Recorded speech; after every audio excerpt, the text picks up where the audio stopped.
Merry Meat Witches, Graybeard Crow Father here with baby girl, my shoulder sitting cat. Glad to see everybody was making it tonight. Hope everybody's staying safe and healthy. Over the past week I did have a little bit of a scare. Had some chest pain and back pain.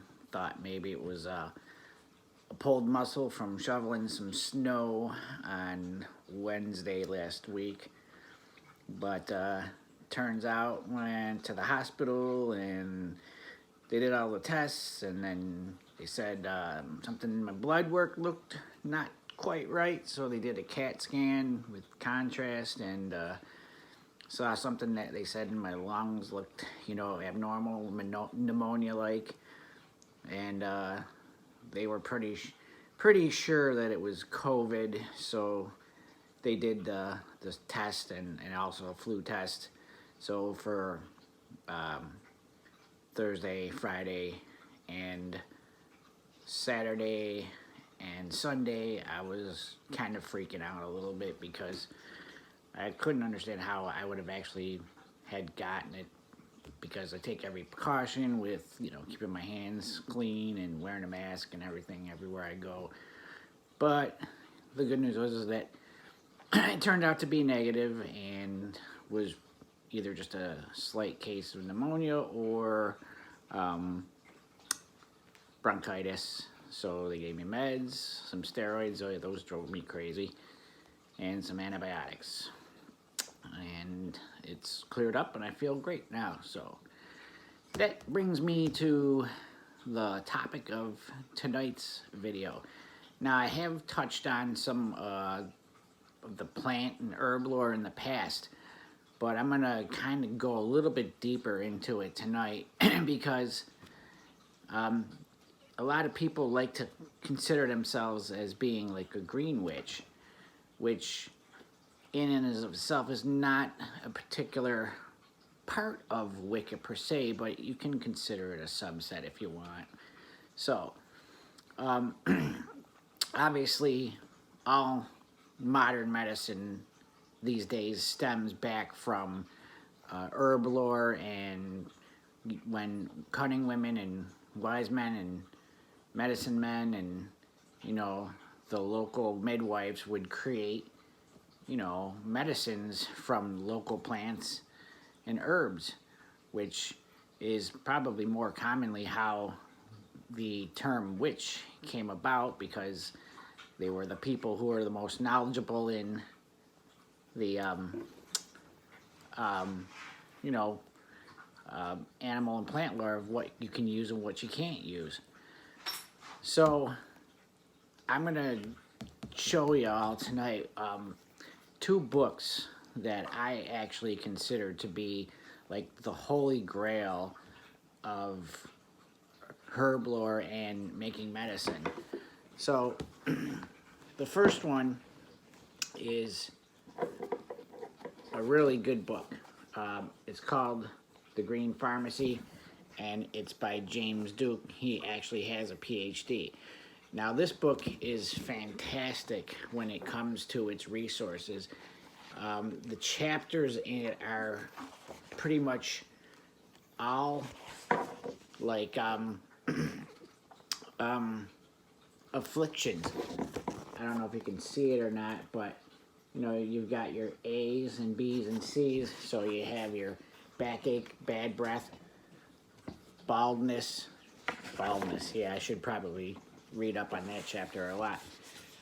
Bruises, cancer prevention, canker sores, and then when you go to those particular sections of the book, we'll take bronchitis for say.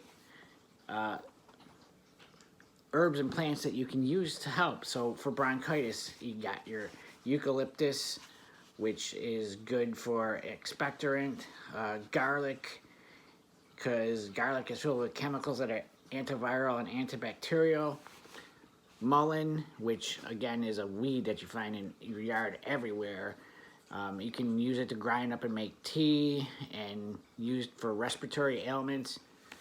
stinging nettles, couch grass.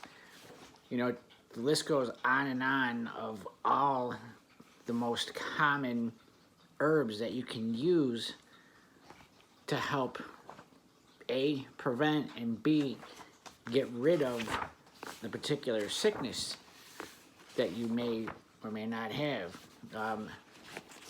Endometriosis, you know, soybeans can be used for it. Fever, you can grab willow or willow bark and grind it down, make a tea out of it. Ginger,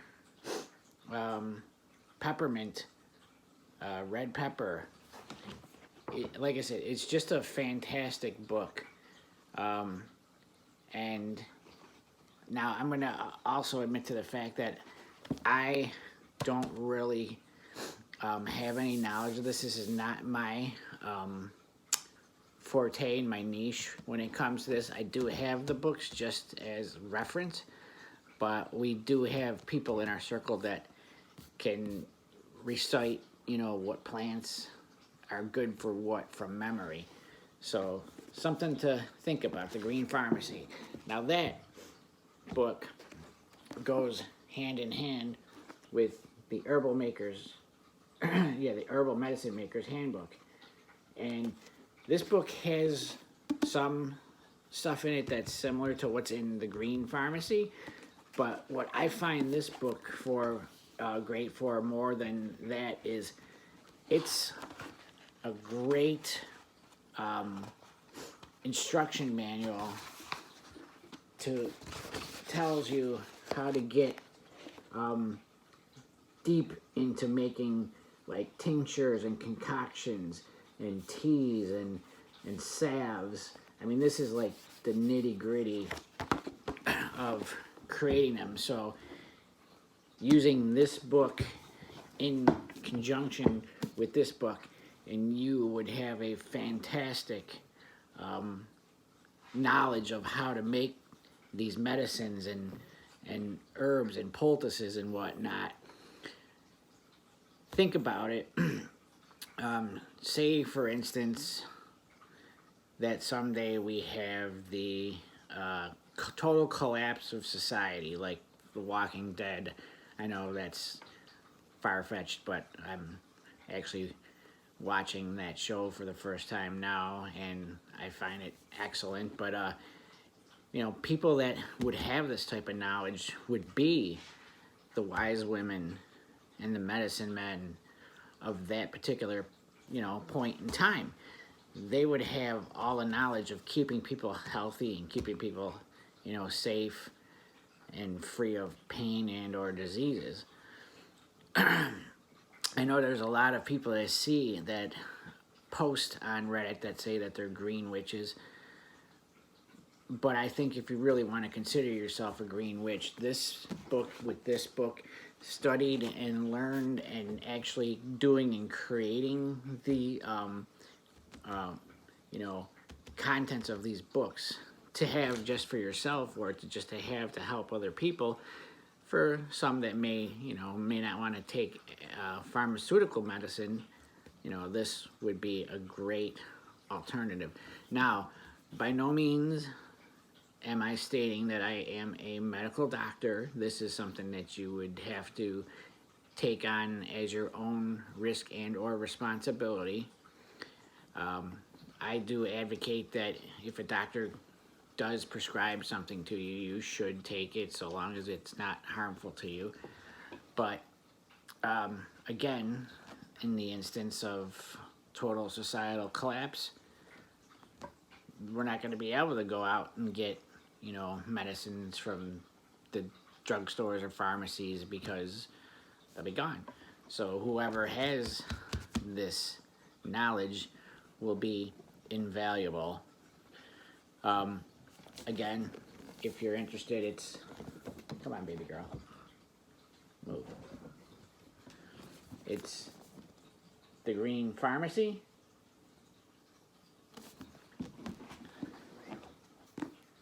And the Herbal Medicine Maker's Handbook.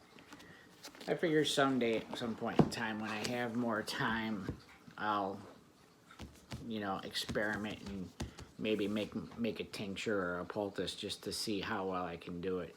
But for now, it's not, you know, critical or necessary for me to do so.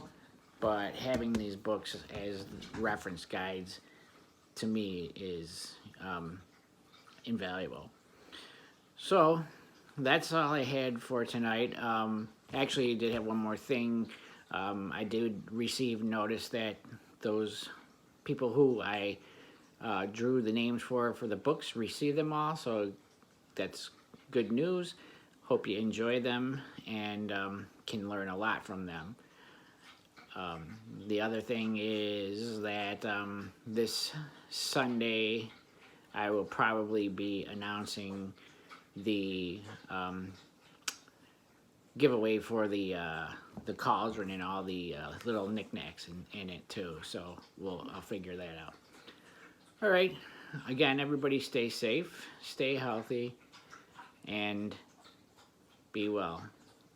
Goddess bless, blessed be.